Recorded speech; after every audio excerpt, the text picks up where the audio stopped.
It's time to get unbuffered. It's not a problem for this crew, although I will concede that this is the second time I'm recording an introduction in which I said, never again will I have a chance to record a show before the 250th anniversary of the founding of the United States of America. So and here we are. Irony, not lost on Sean Gonsalves here, who gave a nice little discussion before I cut him off. Welcome back to the show, Sean. Man, it seems like it's been forever since I've been on. And we got Karl Bodie coming in. Welcome back, Karl. Hello. Thank you for having me. So we're talking briefly before we get into the discussion, which we're going to talk a little bit about a great article that Sean and Karl wrote that was published on The Verge, which is a wonderful set of podcasts and a website with all kinds of great reporting, great news source. We're also going to talk a little bit about the hearings that just happened with Ariel Roth. And for this time, we'll talk about something else, but that'll be a big surprise. But we wanted to kick it off by noting our mixed feelings that we have about July 4th, which I will just say it's mixed in the sense of like the sorrow of all the like horrible tragedies and mistakes that were made.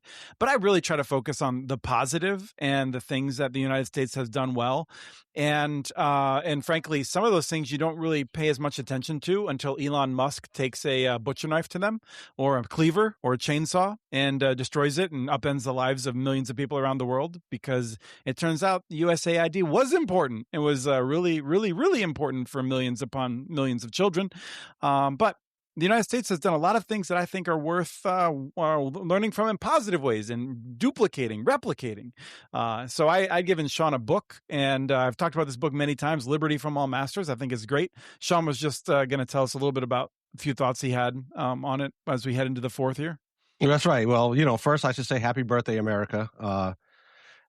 250 years old, which isn't actually that old when you look at like the history of other countries. So we're pretty like Cabo Verde.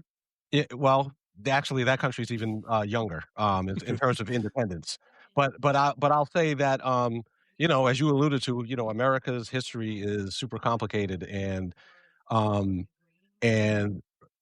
a lot of tragedy, and it feels like we're in a moment where a lot of the liberty that many of us have taken for granted seem to be under unique threat right now at the moment, not the least of which is, and of course, some of it is being leveraged by like all this new technology and everything around. But the thing that I appreciated that struck me the most about Liberty from All Masters, and I had mentioned before, it's similar to a book by Richard Rorty called Achieving Our Country. And one of the things in this book, Liberty from All Masters, Barry C. Lynn wrote, is that he talked about the anti-monopoly roots of the revolutionary foundings of this country. And that is something that I think is worth thinking about and talking about. So, I'm in Massachusetts where, the lore of the Boston Tea Party runs pretty deep, but everybody's heard about it and everybody has these different ideas. But it wasn't really until this book that I really had ever considered the case that he makes, which is that at the heart of the Boston Tea Party and the spark of the revolution for there to be an independent United States of America was really an anti-monopoly movement, a movement that said we don't want to be buying tea from Britain. We shouldn't be forced to. We're a free country. We're free people. We shouldn't have to do it.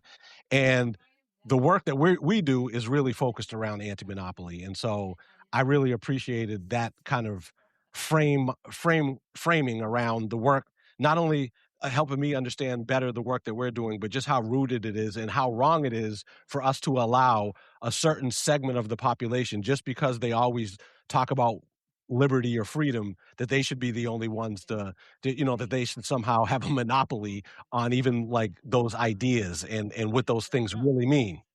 Yeah, we gave them a shot. They've ruined it. You take a survey right now and you ask whether or not there's like a sense of patriotism among the left. I hope it's greater than it had been before, because we can't let the good things that are part of the United States of America be sullied by the bad things. to paraphrase some of the others. Last week, I was talking at the Tribal Broadband Bootcamp, our 5th Tribal Broadband Bootcamp. We talked about that in last week's show. And while I was there, I was just saying, like, fifth year, not fifth boot camp. Yeah, you're right. No, you're right. 5th year. Sorry, my head is still recovering from what a wonderful week and trying to get back in the swing of things. Our 5th anniversary, 23 Tribal Broadband Boot Camps, and I was talking about how it is really frustrating to talk about this in the sense that, like, most of the people in the room are members of tribes, tribal nations, or they are from Indian country more generally, and it's weird for me to stand up there and be like, you know what? The United States history of United States communications policy is actually pretty good. It's really a global leader in trying to make sure that everyone is well connected. If you were white, you probably had a good telephone connection, 30, 40 years ago, right? We made sure that just about everyone. Now, the tribal nations were largely left out. The telephone penetration on reservation was quite poor, actually. And you could certainly head to places in the South where Black communities have been sort of left out. But if you're in the Appalachians, your deep poverty generally did not prevent you in the same way from having a telephone. And that's because of government policy that worked. And right now we're dealing with the big companies trying to figure out how to scrap that and go to a system in which, like, if you could afford it, you get a good connection, and maybe it works well all the time and maybe it doesn't. And, like, who knows? It's not that important. But, like, the United States has a history of taking it seriously and never doing it perfectly and always having room for improvement that is significant, particularly on reservation, but also appreciating that we've gone farther than many European nations to make sure that the most remote farmers have good access to the telephone. And we should be continuing that rather than just giving up on it and letting Elon Musk decide who pays what and when. So, Karl, I don't know if you have any reaction to all that before we go into the first topic. I will say we have some nice mountains. I think our mountains are very nice. I think a lot of the rivers are pretty cool. If you're into natural disasters, you can find amazing natural disasters. I mean, the geography out west is incredible. Come on, man. I have music. I have a lot. The music is, yep. The food has its moments. There's a lot I like about it. The humans aren't always at the top of that list. And I think we have a lot of work to do, and I have very complicated. So with you, but I spent 4 months in the Middle East. I spent a month in Africa and Tanzania, and I've traveled a little bit in other places. And I'll say that, like, every time I travel elsewhere, I'm reminded that there's great people elsewhere, and there's also really bad people elsewhere. Yeah, I mean, it's human beings, right? It's just humans. Yeah, I have very complicated mixed feelings about all of it. It's thorny. We're in a very, very dangerous territory right now, and if we don't address it, this is not going to last. Any of the stuff we understand as a functional federal government. And that would be bad, right? Yeah. I mean, foundationally poor for people to have the federal government collapse into a heaping pile of rubble overseen by tech oligarchs. Yeah, I think that would probably be bad. I do admire our resiliency. I admire at its best our inclusiveness in terms of cultures, which we used to actually defend. It has its moments. We've preserved the free press, and The Verge has used that to publish really great investigations. They do great podcasts. It's got a good eye for a good tone for sarcasm and stuff. And they occasionally hire, they take pieces from amazing writers, right? Yeah, they're really one of the few tech outlets, I think, that still, Wired, Ars Technica, and Verge are probably like the 3 remaining outlets that do tech policy and tech coverage really pretty consistently well, and that speaks to their editors and chiefs who have some courage in terms of putting stuff out there that's both challenging and sometimes putting out like complicated policy screeds, that a lot of websites don't want to even touch. And I appreciate the segue into this article, but I will say that when you said that we've preserved the free press, that word preserve is doing a lot of work there, because I don't know. We've pickled a few segments of the free press. I think I will say, I feel like podcasting is a direct embodiment. If Benjamin Franklin was around right now, that man would be maybe not just making podcasts, but running an aggregation facility to get podcasts together. We have preserved the free press. It's one of the things that I feel pretty strongly about. The corporate control of the free press, of the press, is certainly also at a high right now. But if you want to find the trashiest trash, you can find that. If you want to find good stuff, you can find it. So, but let's move on before we run out of time. Before we even get to the first topic, Sean, what did you write about? Well, it wasn't just me. Carl and I kind of Right, that was a plural you, but it's not clear because the English language sucks. exactly. When I was a kid, there was this cartoon, the Wonder Twins, and they would, put their fists together and turn and stuff. That's what me and Carl did. But I will say that what we wanted to try to do is explain to folks who haven't been following this closely, which is pretty much everybody, what happened to this BEAD program, this program that, was part of the infrastructure law that was supposed to be, or at least aimed to be, this once in a generation federal program that was supposed to solve the digital divide once and for all. And it was this program that has had fits and starts and lots of complaints about delays, and then it's changed quite a bit. And so we wanted to capture that in a piece. And Carl and I decided that we were going to begin the piece by talking about a rocket explosion down there in Cape Canaveral I guess about a month or so ago. Carl, why did we want to start that piece with the explosion of a rocket? Well, the original, it starts with the two pieces of legislation in 2021, the ARPA, the American Rescue Plan Act, and then the infrastructure bill, which both took very different routes towards trying to bridge the digital divide and get affordable internet access. ARPA was very loosely ruled. States had a lot of control over how money was spent. They threw it at fiber networks. The networks are relatively impressively quickly deployed by everything we've seen. And then BEAD, which was part of the infrastructure bill, had $42.5 billion dedicated to internet access to shore up coverage in a lot of neglected areas. And the original BEAD program focused heavily on fiber optic internet, pushing that as deeply into neighborhoods as you could, a lot of rural areas that didn't have good connectivity, that had been on shitty cable and DSL modems for the last 20 years. So the original idea of the plan was great. It just took a lot of time. And the way Congress structured it, it required that we remap broadband access. It required that we deploy the stuff equitably. It required the federal government work closely with states. That's a very complicated muck of soup for a country with a barely functional Congress to dig into, but they did. The problem is no effective telecom regulator, really. Right. We don't really have functional oversight at this point. So, the fact that this exists at all is kind of miraculous. But last election season, Republicans started complaining about how long it was taking.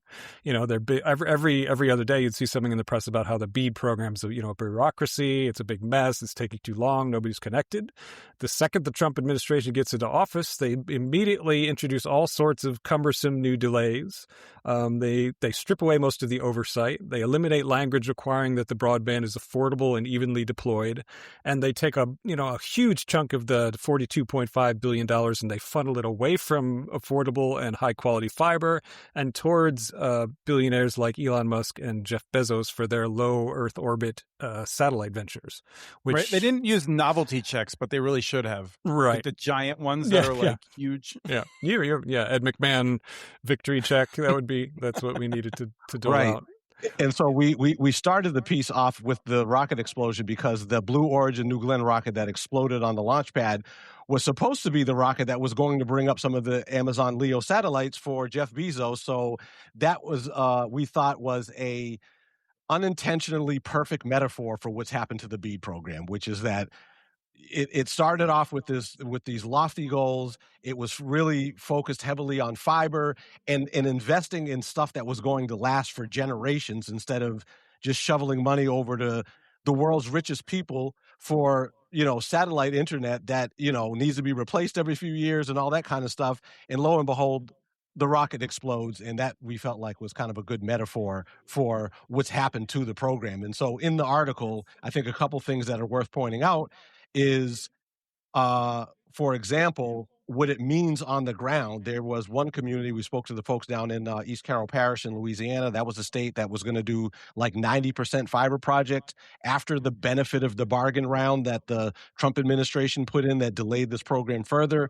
That number dropped to 78%. And for Lake Providence, which is in East Carroll Parish, Louisiana's original plan that had been approved a year ago, that community was going to get a community-wide fiber network. The state broadband office even said, the ISP, we're going to give them $6.2 million and build it out.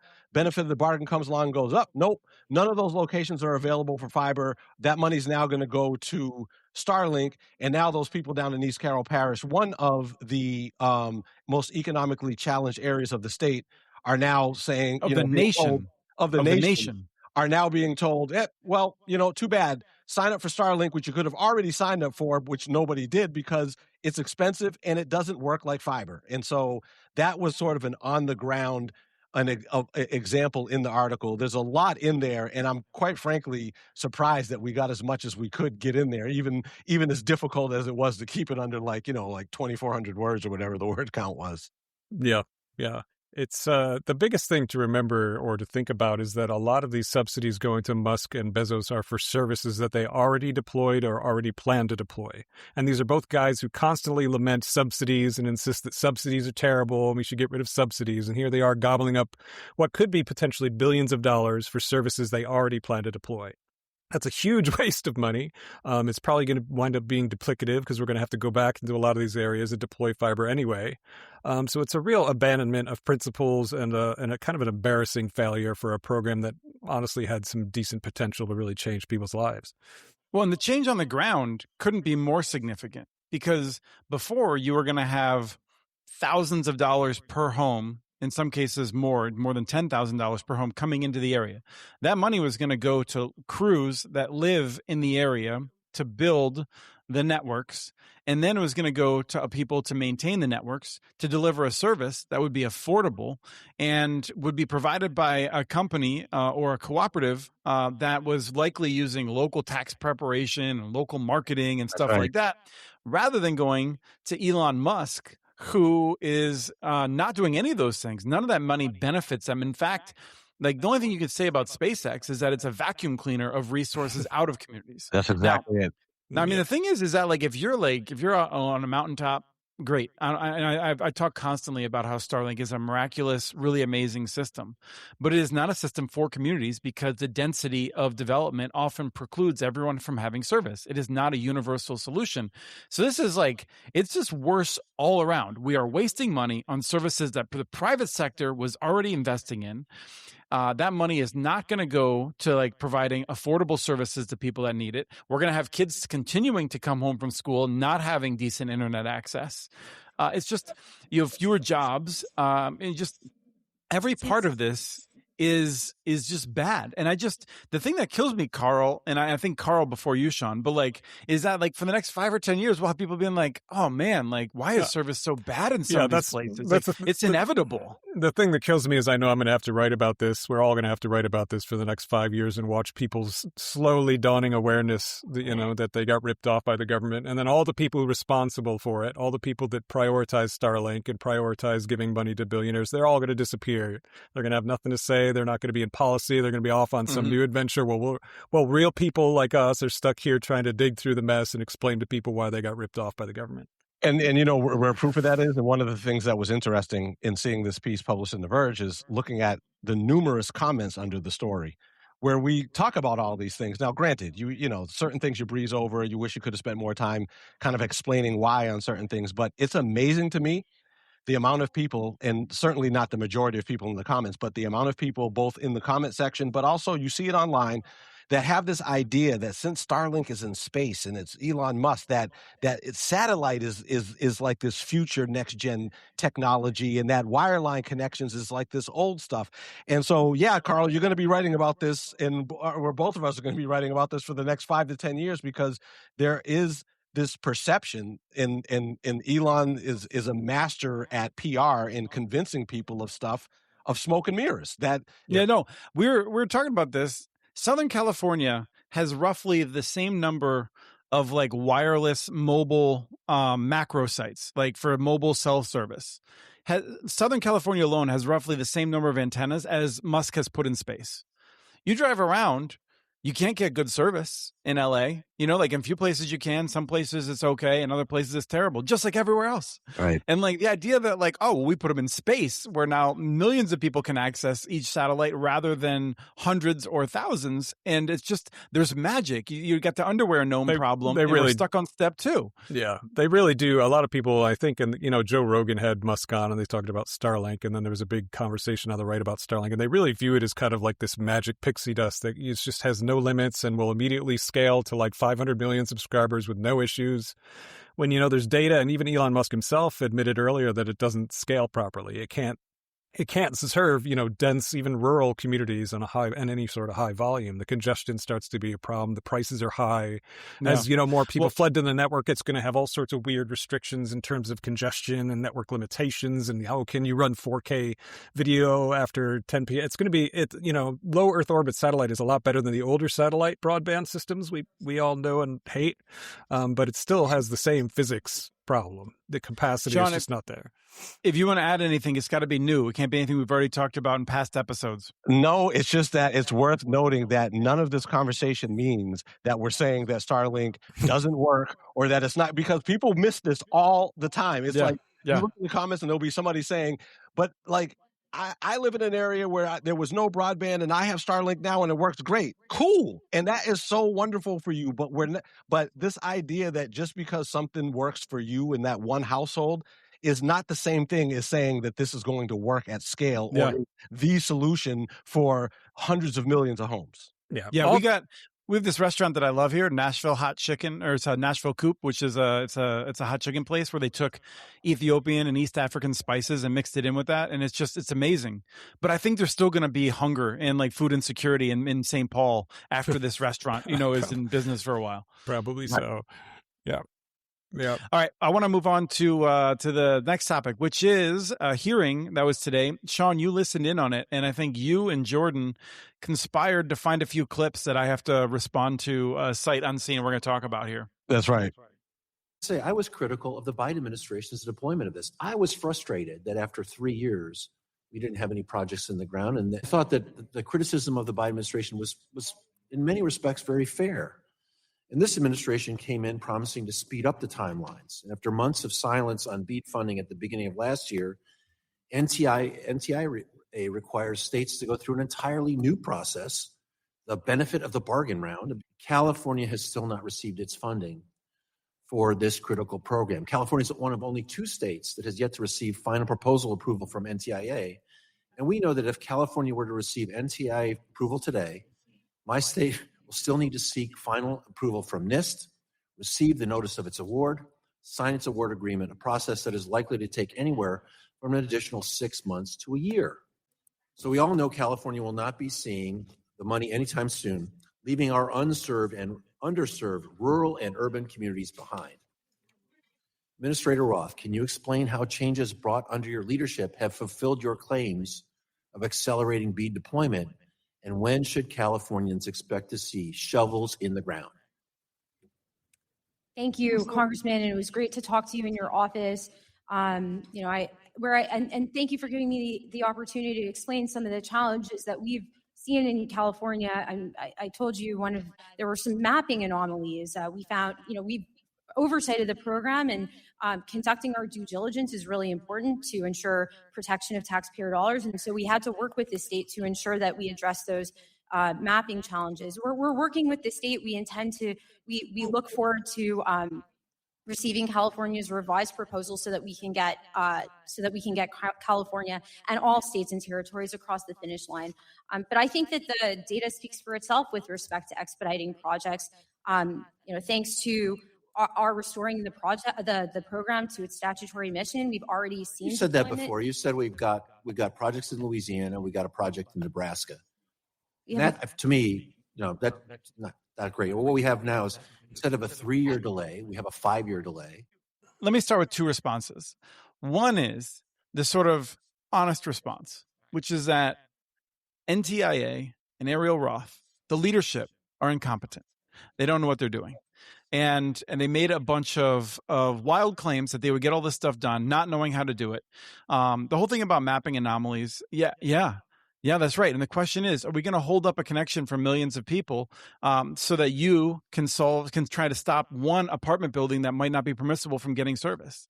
Like this has been one of the consistent issues that we've had, is that a lot of the conservative members, the Republicans, have said, we can't solve a problem for 100,000 people unless we make sure there's not one undeserving person in there. And that's a good recipe for not getting done. But the second reaction that I would have is that this is the plan. They don't want California to get the money. Yeah.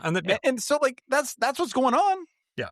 Correct. And they want to find, they've done this in Brendan Carr at the FCC has done this. They find these weird things that they can pretend that there's fraud about, like in California, the people on the Lifeline rolls that you saw them make a big stink. The immigrants were stealing money intended for broadband. That's what they're putting on here. They're going to put on a little stage play where they pretend that California specifically is engaged in fraud, which doesn't actually exist, so that they can, kick the can down the road. The thing that strikes me is she's really keen on the fact that they deployed broadband to Louisiana and Nebraska. When Sean and I were reporting out the Verge piece, we found, the actual deployments in those areas are literally like and I think it was Nebraska, one of the states, it's literally like 2 houses. Right. Two houses can get fixed wireless. And they put out a press release. They had a big press event. They're like, look what we did with BEAD. We launched broadband. Amazing. And those 2 states combined, I think, are like 100 people and a handful of houses that have actually gotten service. Which is not the fault of the ISPs. I mean, Matt Larson is involved in that project from Vista Beam in Nebraska. But to be clear for people who haven't tracked this, if Ariel Roth had come into office and fallen into a coma and not done anything, we would be further along than we are because she was in power and awake. Yeah, Louisiana was just about to deploy, just when the election happened. Wasn't that the case? Yep. Louisiana was like amongst the first states to just about. And so the fact that they got service 7 months, whatever later is not any sort of win. You're right. Like if they had done nothing whatsoever, the states would probably be better off. It's embarrassing. The costs have gone up. Everything's gone up in the meantime while they're sitting there wasting time and pretending that they're saving the taxpayers' dollars when in fact they're raising the prices for all these folks in rural areas. We are seeing a shift of money from poor rural areas to Elon Musk's pockets. That's literally what we're watching. Nothing else. And I'll just say one little small note about that keeps the historical revisionism that goes on, that even the Democratic congressman there, Congressman Peters, kind of engages in a little bit, where everybody tries to pretend like Congress hasn't for years turned the other way in getting the FCC to get the FCC to actually map things properly, and that the big thing that was holding up BEAD was just that. And now everybody wants to pretend like that wasn't a thing or whatever. Yeah. And then here's Ariel Roth even trying to make it sound like, oh, well, there were some mapping issues. You think? Yeah, they fought against the broadband providers of Republicans together, and some centrist Democrats fought against accurate broadband mapping for 15 straight years. They did not want and they won. They did not want an accurate picture of the lack of competition and the monopoly issues in the country, and they won that fight. So when Congress passed BEAD, a primary part was like, let's actually map broadband access in a relatively competent way. And that doesn't happen overnight. It's a big country. You have to work closely with states. It was going to take multiple years to do this. So when I saw, and we still didn't do it. No. And the thing is, it wasn't just Republicans. Democrats were, like Sean said, Democrats were jumping on that. Ezra Klein at the New York Times went on Jon Stewart's podcast and made a big stink about how BEAD was taking forever, how it was a big bureaucracy. Democrats can't build things anymore, and he didn't mention ARPA successfully deploying broadband, and he's disappeared from the conversation completely since. I have not seen Ezra Klein mention broadband one time since it was brought up in his podcast tour last fall, despite the fact that Republican policy changes have created massive new delays, which, is not the abundance future he was claiming to look for. I didn't get a chance to watch all of it, but I did see, and to his credit, there was a congressman from Florida, a Republican congressman that had talked earlier. He talked specifically about how the American Rescue Plan money really connected millions of households. The smaller rollout of the American Rescue Plan on broadband, because that's the only thing that's happened to date since 2021. We saw March of 11th, 2021, the American Rescue Plan was signed into law. In December 1st, 2022, Florida was one of 6 states to get funds under the American Rescue Plan Capital Projects Fund. I can tell you this was a huge change for a lot of folks down there. Everyone from small business owners like realtors, folks who are using Wi-Fi and GPS and other technologies for cattle and citrus and smart farming. It was a big help for them. But then you contrast it to the BEAD program itself. January 2025, the president unfortunately paused the BEAD program to revamp it. But here we are in, 18 months later, and we still see, I think only Louisiana is the only state that's had some broadband actually built already. When will Floridians actually see broadband built in Florida? So we agree that expediting broadband needs to be front and center, and it's been front and center of everything we've done in course correcting BEAD program, we had to course correct the program when we got here, precisely because the program had failed to connect any Americans during the previous administration. And now, only a year after the restructuring notice, we have deployment out the door. I was recently in Ogallala, Nebraska, for the groundbreaking of a BEAD project where a fixed wireless provider was delivering gigabit service to a community. That was a technology that was prohibited from participating and on an expedited timeline. Look, we wouldn't have seen that. Yeah, I mean, expedited doesn't mean what you think it does, but I think one of the things that I would take away from that is just that Congress's hearings are broken. I mean, I have to say that, like, if you want to make me feel sorry for Ariel Roth, one of the things to do would be for me to watch that whole hearing where she has to answer the same question over and over again about her incompetence. But each senator and rep has to ask it, themselves. Sean, do you have a better reaction? Go ahead. So, well, I'll just say that Congressman Soto, I guess, deserves credit for at least recognizing, which no one else seems to remember, about the American Rescue Plan and how much it's benefited and how much it's connected people. But the point about it isn't just that people are missing that, which he rightly points out. It's that the American Rescue Plan was fundamentally about giving money to the states, getting the money closer to the problem, closer to the people that understood where the challenges were, and allow them to figure it out. BEAD was the top-down thing, and then the Trump administration comes in and essentially tries to turn BEAD into the Rural Digital Opportunity Fund, like it turned it into an auction. This is what happened, and I feel like it's really helpful to remember this because I was deeply frustrated when the American Rescue Plan came out, because like the American Rescue Plan comes out, the idea is we're going to give all this money out through SLRFRF, the State and Local Fiscal Recovery Fund, right? I've written about this.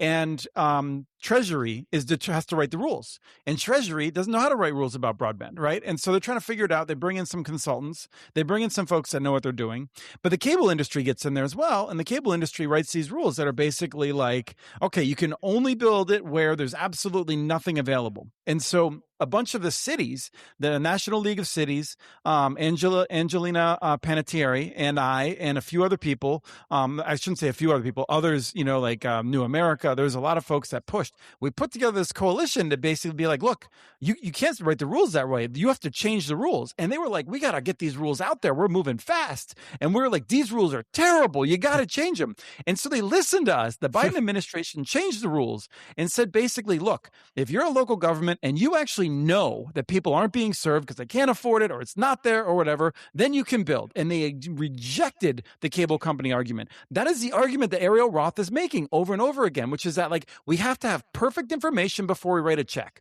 The Biden administration in the rescue plan rejected that ridiculous line of thought and said, we're going to move fast, we're going to trust states, we're going to trust localities, and they're going to do the best they can. And yeah, there might be some wasted investment, but it is better to get it out there and get it done.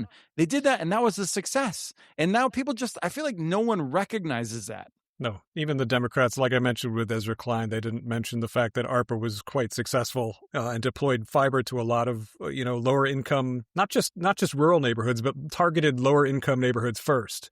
You gave the money to states who knew it, some local municipalities that actually knew what they were doing, and they did a good job with it. And it doesn't get mentioned. Democrats are not great in taking credit for it. And the Republicans just pretend that like ARPA didn't exist at all when it was really quite effective.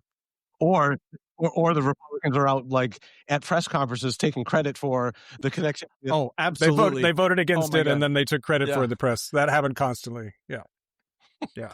And just to be clear, though, BEAD was a different kind of program. I don't think if our goal was to make sure that every last home was covered in each state, then BEAD was needed to go to this level of complexity. I actually think that's bad policy, though, myself. I think it's far better to basically say, here's a tranche of money to the states, and if there's enough leftover homes that need to be connected still, then we do another tranche, or like you figure out. But you don't have a massively bloated, like bureaucratic heavy program with all this stuff to do it.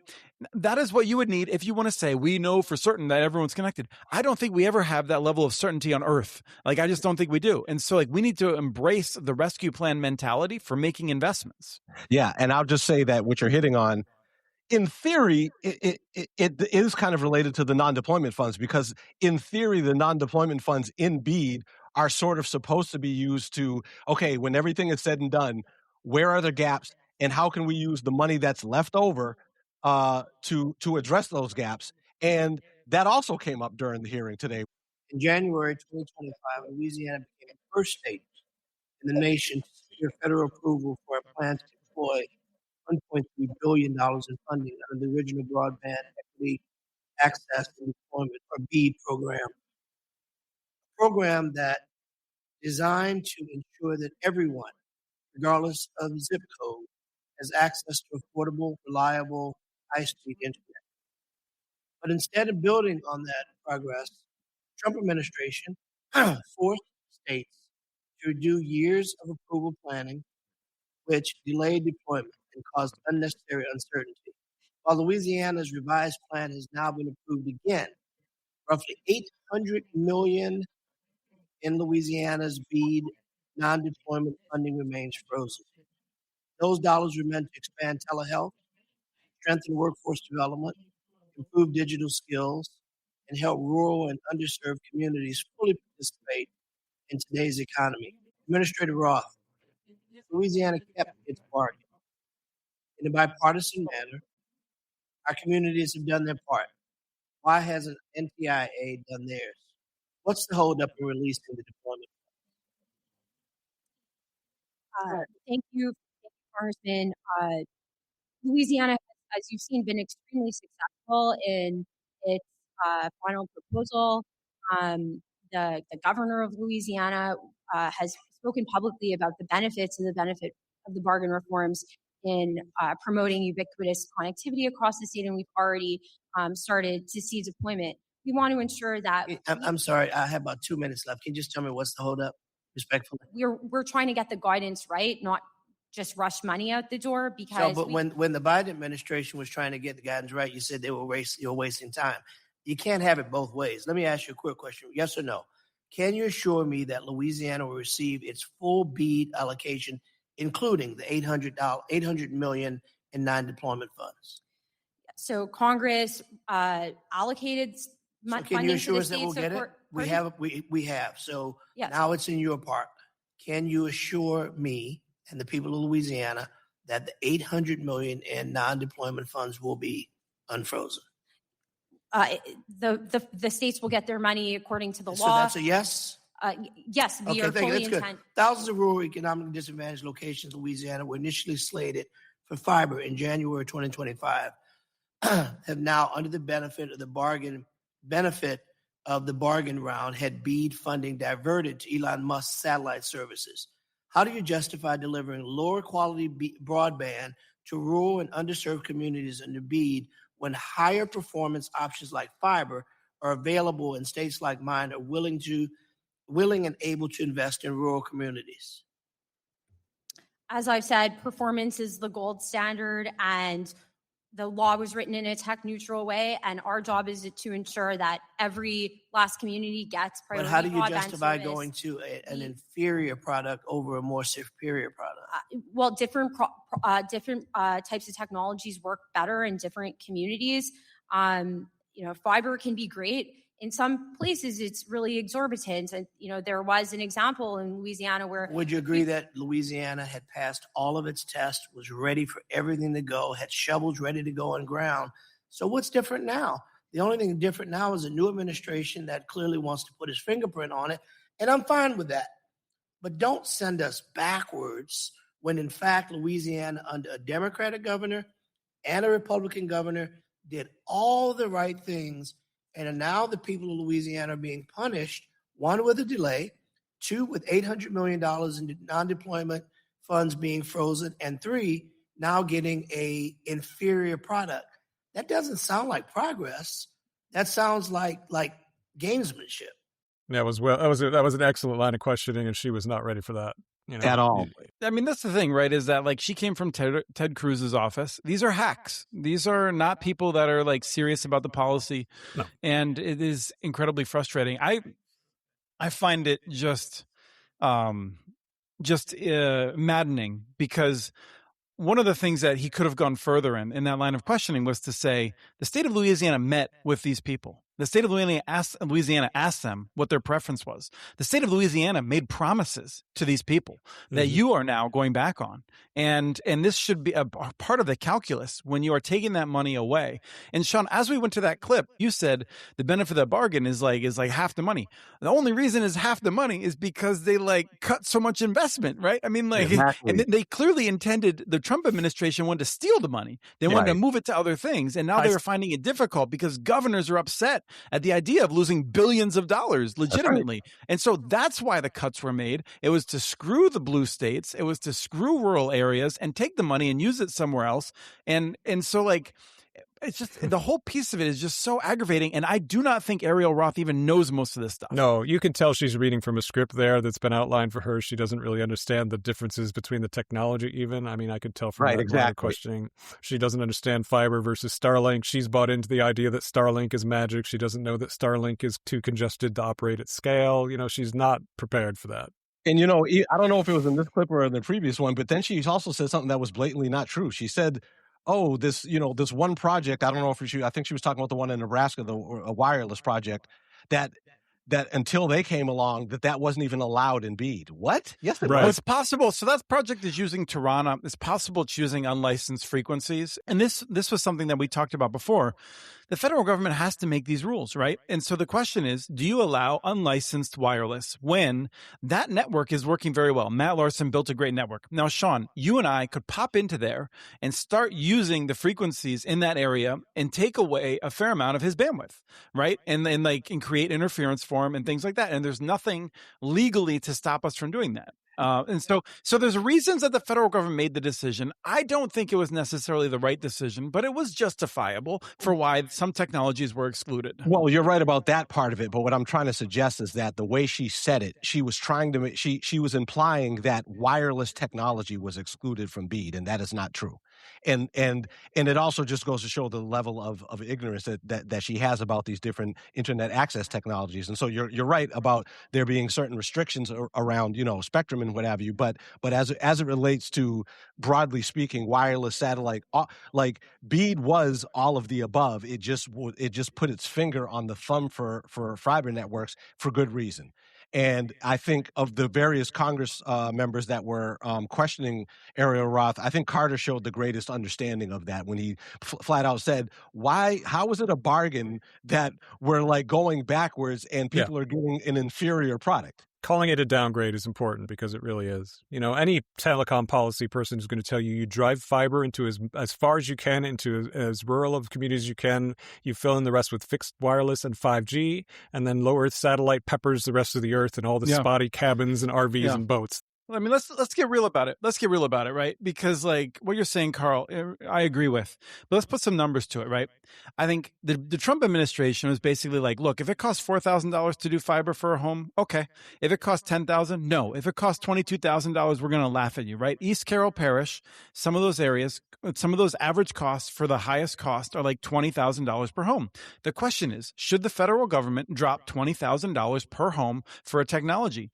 And the answer is not, I would say, totally obvious, but I think the answer is an unqualified yes, because we're talking about 20 years, 40 years, 50 years of the kids born in those homes having unparalleled opportunity, or actually to say equal opportunity.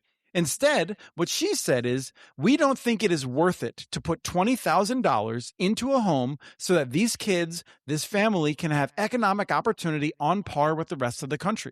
Yeah. That is wrong. We would get a much more of a return for making sure that those houses are welcome. It is expensive, but on average, it actually works out to being a pretty good deal over 40 or 60 years. Totally agree. Great point. But I'll say it's actually even a little bit worse because I think that $20,000 per location cost was for East Carroll Parish more broadly. They already have Connexon has already deployed fiber to the most rural parts of East Carroll Parish. Lake Providence, the part that got left in the dust, is the densest part of East Carroll Parish. So the cost per locations were probably lower than that number for the more rural parts of the county. But overall, it's a travesty what's going on, and it's also disheartening to see the person who's supposed to be the top administrator at NTIA be so like in over her head. Just you can just tell by the responses to these questions.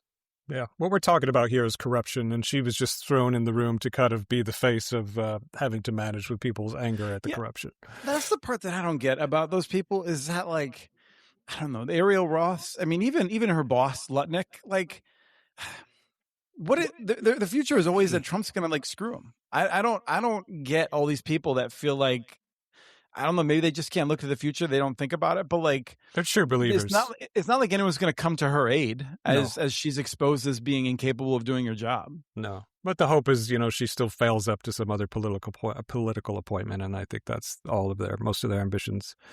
This is just a stepgap, to something else for her. Maybe she'll run for Congress at some point, and I don't think these people even care about the jobs they're in. I think it's just stepping stone opportunism, and I think they've all drank the Kool-Aid of the Trumpism stuff, and I don't think there's a lot of introspection that really goes on with any. And let's just end then with a rant about elites, because I do think this is like the culture of I want to say the East Coast. I don't want to.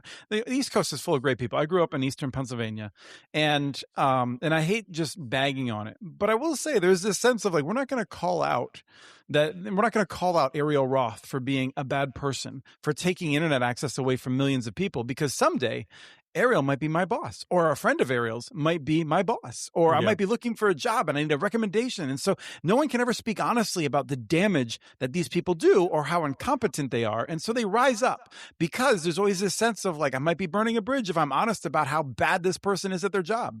Yeah. True. And sorry, go ahead. I was just going to say that you're talking about like, elites and in the East, and I'm not going to defend the Northeast in particular, which is where I call home, but I take your point. But I tell you what isn't the answer is to elect a billionaire from the Northeast who is the inner circle, the most elite of elite, and somehow think that was the answer for working class in rural America. That, to me, is what blows my mind. Yeah. The thing for them is this all gets much worse from here. Like, a lot of this is going to get worse because the high cost of deployments and tariffs and wars and the high cost of running fiber is going to push a lot of people to default on their bids. And when that happens, even more people are going to get thrown at satellite broadband service, and they're not going to be happy with it. It's expensive. Starlink doesn't have good customer service, as we've talked about in past podcasts. So this all gets much worse from here. And I think it's going to make the RDOF bidding defaults that we've talked a lot about look like child's play by the time this is all done. So I think ultimately people will get annoyed, but it's probably going to come too late for us to do anything about it. So watching this happen is very train wreckish. That's right. So, and we don't have time to get into it, but we haven't even talked about the different ISPs that have walked away from BEAD, who actually won a BEAD award and was like, you know what? Yeah, I'm out of here.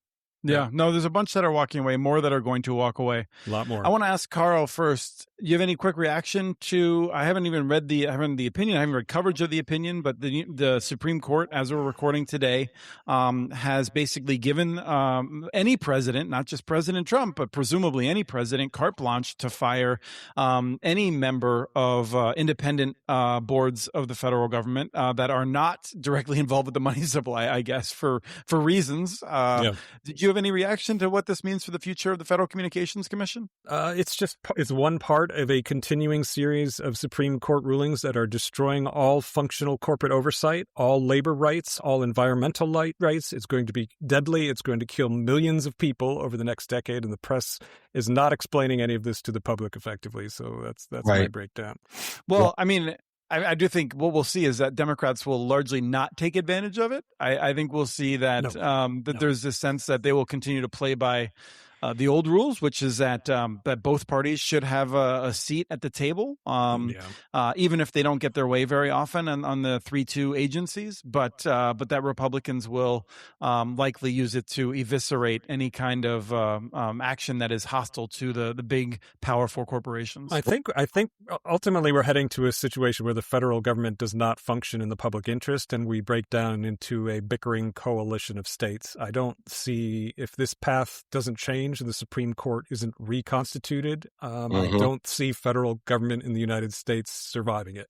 I don't say that lightly. I don't mean to be hyperbolic. Well, I think my read on history is that like it gets worse and then it gets better because people are forced to put energy into fixing it up, and there's enough motivation. So I do think that this is the Phoenix. I mean, speaking of the 250th, I think we're heading in Phoenix territory. I want to believe that, yeah. Well, I hope you're right, and I suppose the only silver lining to this ruling is that if somehow there's, a change in administration and what have you, that they'll be able to use this power to basically get rid of every last, incompetent lackey that's been put in place to destroy, these different agencies. I mean, maybe that's really the only good news about it, is at least they can say, oh, well, yeah, let's get rid of everybody that, every bozo that was brought in to destroy an agency. Yeah, we'll see. It's heading into July 4th weekend here. I guess the fireworks may be symbolic of a number of traditions that and political practices that are going up in smoke. But I feel like all this stuff around BEAD is deeply disheartening. But at the same time, I think we've learned some lessons and have evidence that when there's another effort to try to connect people, we really need to trust localities, that local specialized knowledge that they have. And this is actually a very conservative idea. I mean, if you look at like Hijack, like he's not a fan of government, but he is a fan of his information and how like you can actually use it in ways that centralized planning doesn't work out so well. And so we should embrace that when it comes to how we actually solve this, and trusting local leaders who are accountable to the community to actually make these investments where they're needed, rather than having dictated by states or the federal government, where the big lobbyists can be the ones that are shaping those decisions far away from the people's eyes. So I think that's the lesson out of all of this. Can I just add one footnote to that, and also a shameless plug for something that we've been involved in that are coming up that speaks directly to that, which is that as much as we're talking about BEAD and all of the tomfoolery that's going on with that right now, there are other pathways, that there are alternatives, and there are communities right now who are figuring that out. And we have an upcoming ongoing series of webinars that we've been doing with the American Association for Public Broadband, where that will be the focus of communities that are actually building community-owned fiber, and it has nothing to do with BEAD. So it's important that even as we're talking about all of these problems with BEAD and all of these things that are going on with the federal government, that there are still things that local communities can and are doing. Yeah, and if you really disagree, I'll be out at the Fiber Broadband Association here later in July in Bozeman, Montana at the pre-conference, where I'll be hosting a panel, and afterwards you can punch me in the nose. Thank you, Karl. Thank you, Sean. Yeah. Right on. All right, we're going to leave it there, and you can all go back to being buffered. Thanks for listening to this episode of the Unbuffered podcast. We have transcripts for this and other episodes available at ilsr.org/podcast. While you're there, check out our other podcasts from ILSR, including Building Local Power, Local Energy Rules, and the Composting for Community podcast. Email us at podcast@communitynets.org with your ideas for the show. Follow us on Blue Sky. Our handle is @CommunityNets. You can catch the latest research from all of our initiatives by subscribing to our monthly newsletter at ilsr.org. While you're there, please take a moment to donate. Your support in any amount helps keep us going. Unbuffered is produced by Christopher Mitchell, with editing provided by me, Jordan Pittman. Until next time, thanks for listening.